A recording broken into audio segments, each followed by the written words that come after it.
Isa-isa raw haharapin ng kampo naman ni Vice President Sara Duterte ang mga alegasyong binabato sa kanya mula sa dalawang inihayng impeachment complaint laban sa bise. Ayon sa abogado ni VP Sara na si Atty. Michael Poa, ito na raw ang tinatawag nilang proper forum para tugunan ang mga kontrobersya laban sa bise. Pero giit nila, walang konkretong ebidensyang nagpapatunay na may katiwali ang ginawa si VP Sara.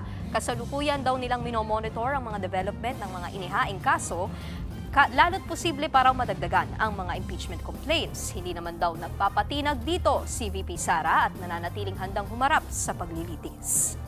He's in high spirit, anticipated na rin niya ito.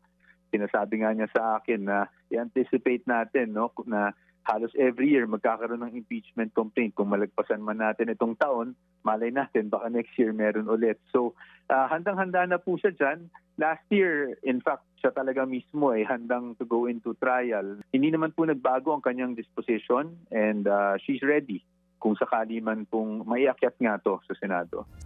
Mga kapatid, Nikki de Guzman po. Para sa pasada ng mga rumaratsyadang balita, mag-follow at mag-subscribe na sa social media pages ng News 5.